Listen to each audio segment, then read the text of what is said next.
So the Hollywood Reporter just served Meghan Markle the kind of review no duchess should ever have to choke down, according to Meghan. And let me tell you, it's embarrassing because the headline literally reads, "With love, Meghan sticks to original recipe in season 2, unfortunately." Translation, season 1 was bland and season 2 is the reheated leftovers that nobody likes. Nobody likes day-old tuna salad. Meghan, all right, let's get started.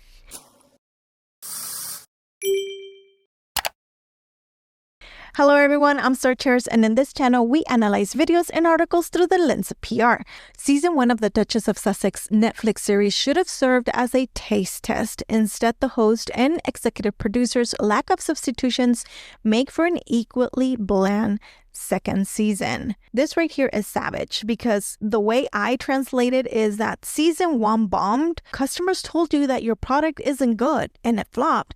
You should not rush out to get the same product out again.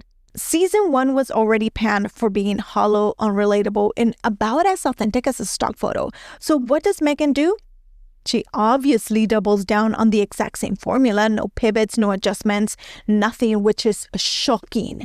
Because in business, NPR, entrepreneurship, when your launch flops, you always have to reassess before scaling. I mean, it's obvious, you would think, right? If people hated the test pilot, you don't go back and make 7 more episodes in the exact same tone, lighting, and script. But that's exactly what she did. We'll skip to this paragraph where it says, the first episode of season 2, which debuted on August 26, begins almost exactly as the March 4th season premiere pilot, with the Duchess of Sussex and her friend makeup artist Daniel Martin together in the Montecito farmhouse. The scene signals viewers are in for more of what critics mercilessly panned the first time around, and the remaining 7 episodes confirmed that criticism fell on deaf ears. Though that's not completely surprising considering it was announced that filming for season 2 had been completed just 3 days after season 1's premiere. And the Hollywood Reporter points out season 2 was filmed 3 days after season 1 aired. 3 days! That means any criticism, any headline dragging her was ignored because the episodes were already in the can. This wasn't authentic Meghan. It was factory-made content, machine churning out PR fluff before the audience even voted with their eyeballs. Isn't that crazy? Because here's where it gets truly humiliating in my eyes. The Hollywood Reporter points out that Meghan is desperately trying to occupy the space of the middle class. What? But instead, she lands in an uncanny valley of faux relatability. And it's painful to watch because, let's be honest, the average American kitchen doesn't have chicories lying around like they're iceberg lettuce. No, nor do most moms casually step into their private flower gardens to clip stems in the afternoon for a bouquet craft session in between school runs. I only have mesquite trees in my backyard. What am I going to do with that? Meghan is trying to sell us this image of herself as the girl next door, apron on, hair casually tied back, just whipping up a quick cafe salad because chaos is real life cooking. This time around, audiences get at least a tiny morsel of an explanation as to what Markle is attempting to accomplish with the show by way of a conversation with episode 4 guest chef Sammy, who makes an offhand remark about how she loves the chaos of Markle's kitchen because it's how people actually cook. The word chaos doing quite a bit of heavy lifting to describe the perfectly prepped space in which they're making chicken and bread salad. But the problem is her version of chaos looks like a meticulously staged Williams-Sonoma catalog. Pun intended. Nothing is burned, nothing is messy, and nothing is remotely real. It's like she doesn't understand the basics of brand positioning. She never gets dirty either. Like her cream-colored clothes is always pristine. And the thing is, she either has to own her own lane or she will get crushed trying to saddle two.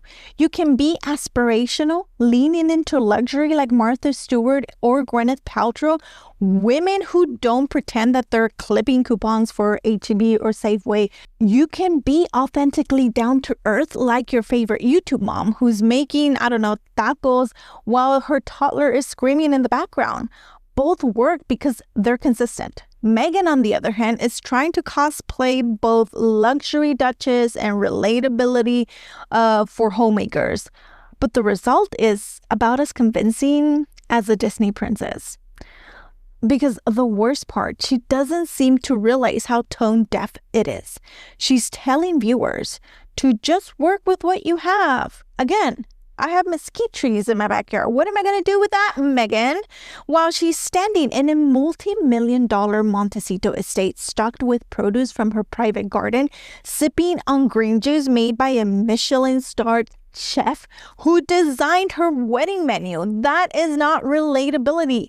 But rather than fully lean into her reality, it's as though Markle is trying to occupy the space of the middle class that we as society know no longer exist, and she wouldn't be part of it anyway, making the twice failed attempt at relatability in the series all the more painful to watch again.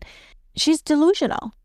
She's packaging delusion as a lifestyle brand. That is perfect. Yes, she is packaging delusion into a lifestyle brand because the optics here is catastrophic because the audience doesn't walk away thinking, wow, Meghan is just like me, just like us. They walk away thinking, wow, Meghan has absolutely no idea who we are. And once the public decides you're out of touch, your credibility as a brand builder is finished. That's a scarlet letter of modern PR. So when The Hollywood Reporter points out this failed middle-class cosplay, it's not just a dig at her cooking show. No, absolutely not. It's a broader indictment of her entire brand strategy. She doesn't know whether she wants to be a duchess, a lifestyle influencer, or a real housewife on Montecito.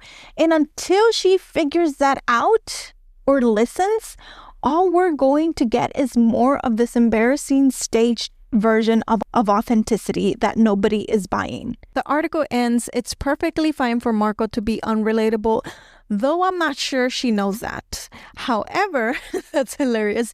However, the absence of that ingredient makes the richness of the entertainment factor in this series all the more important. Unfortunately, the show lacks an engaging draw on that front as well, with its safe conversations that just barely surpass small talk. Without both, season 2 of With Love Meghan is as sour as the first. Ouch! And instead of embracing her actual reality, which is luxury, privilege, high-end living, she's staging this watered-down Target aisle relatability, and the result is neither aspirational nor relatable. It's just bland. From a business angle, this is the fatal flaw. Netflix isn't paying for another cute Montecito lifestyle vlog. They're paying for content that people will actually watch. And when The Hollywood Reporter, a major industry publication, not some gossip blog or vlog or video YouTuber, comes out and says that your second season is as sour as your first, it's not a hit piece, Meghan. That's a death notice for your brand. I would be worried. But of course, Meghan has already said herself with a defense. Because in her last interview, she complained that people have painted her as a character. I guess the distinction there is those people don't know me and they're not talking about me. It's not me that they're talking about. It's some caricature they've had to create to get clicks. That the media creates these exaggerated versions of her to sell stories. And sure, Meghan, like tabloids do this at times, but this is not a tabloid. This is a respected entertainment outlet with industry critics who literally their job is to evaluate television and others. And here's the brutal truth. These critics aren't painting you into a caricature. They're holding a mirror up to you. And what you see in that mirror isn't flattering, that's not because they're out to get you. It's because you have failed to evolve your product. any business owner knows you take criticism and filter out the noise and then use it to get better. And this is the way I see it. And this is the way it helps me in my business. The first thing you do is you launch. Then you got people who love it. Then you got your critics. And then you got people who hate it. Okay, so what you do is you grab what is it that people loved about it. All right. And then you go out to your critics. Okay, what are they criticizing? What are they loving? Are there anything that's overlapping? And then from there, you get what your critics say and what people loved about your business. And then you go to your haters and you're like, is there something here that they all have in common so I can get rid of that or evolve from that? Or make it better, something. But she doesn't take criticism at all. She just thinks we're making this caricature of her because she just cries out, it's a caricature every time someone calls out her flaws in her work. Like, no, that's not what it is. What Meghan is trying to frame out as a media witch hunt is in reality the exact feedback loop that every creator, entrepreneur, and brand builder lives and dies by.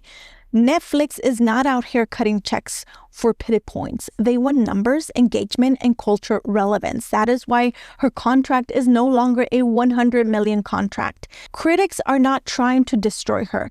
They're giving her the roadmap to fix it herself. But instead of making the pivot, Meghan does what Meghan always does. Plays victim, doubles down, and deflects. And the irony, guys, the irony. By dismissing all of the criticism as a caricature, she's actually becoming one. Because when you refuse to grow, when you ignore every opportunity to evolve, you turn yourself into the very parody the press accuses you of being. And that is the most embarrassing PR fail of all. From a business angle, this is the fatal flaw. And here's the bottom line. Season 1 was a warning. Season 2 confirmed that warning. And now Meghan Markle has officially branded herself as the Duchess of Dull Content. Instead of creating something bold, entertaining, or aspirational, she's playing in no man's land of fake relatability. And the Hollywood Reporter just put the failure in writing for the entire industry to see. And this is not for me and you. This is for her industry where she wants to be successful. It is beyond embarrassing because in PR, perception is reality. And if your reality is being known as a star of 2 flop seasons in a row, then congratulations. Your brand is now synonymous with boring. All right, guys, that is all I have for you today. Thank you very much for watching. Don't forget to subscribe before you leave because I would love to have you here in the next video. So I'll see you then. Bye.